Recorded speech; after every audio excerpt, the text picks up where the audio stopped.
உச்ச நீதிமன்றம் சொன்ன உத்தரவு இதெல்லாம் நமக்கு தேவையா? கடைசி நேரத்தில் தலைகீழாக மாறிய திருப்பம்.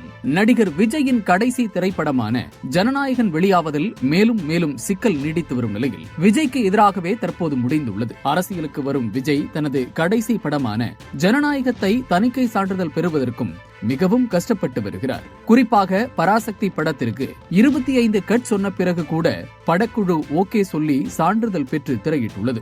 ஆனால் விஜய் தற்போது NOC சான்றிதழ் வாங்குவதில் முரண்பட்டு படக்குழு நீதிமன்றம் நோக்கி சென்றிருப்பதுதான் பெரும் சிக்கலை கொடுத்துள்ளது.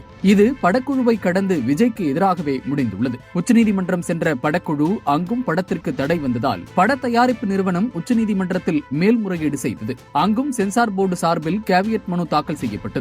இந்த நிலையில் ஜனநாயகன் பட மேல்முறையீட்டு வழக்கை உச்சநீதிமன்ற நீதிபதிகள் தீபங்கர் தத்தா, அகஸ்டின் ஜார்ஜ் மசீஹ் அமர்வு முன் விசாரணைக்கு வந்தது.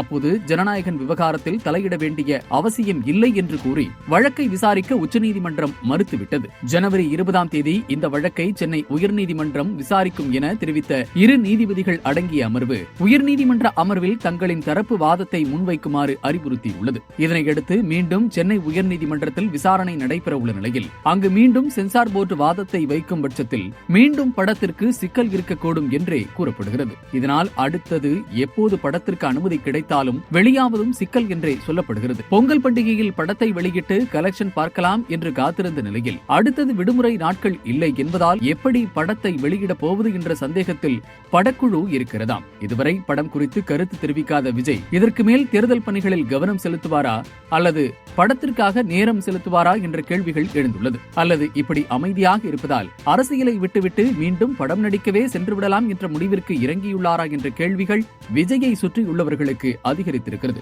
ஒருவேளை அடுத்த மாதம் படத்தை வெளியிடலாம் என்ற திட்டத்தில் படக்குழு இருந்தால் தமிழகத்தில் வெளியாவது சிக்கல் என்றும், காரணம் சட்டமன்ற தேர்தல் நடைபெற இருப்பதால் தேர்தல் ஆணையம் கையில் தமிழகம் வரும் நிலையில் ஜனநாயகன் படம் அரசியல் சார்ந்தது என்பதால் தேர்தல் ஆணையம் அப்போது வெளியிடுவதற்கு தடை போடும் என்றும் கூறப்படுகிறது. கடைசி படத்தை எப்படியாவது வெளியிட்டு சாதிக்கலாம் என மலேசியா வரை சென்ற விஜய்க்கு இப்போது எல்லாம் தலைகீழாக நடப்பதால் என்ன செய்வதென்று தெரியாமல் பனையூரில் வீட்டில் இருந்து வருகிறாராம்.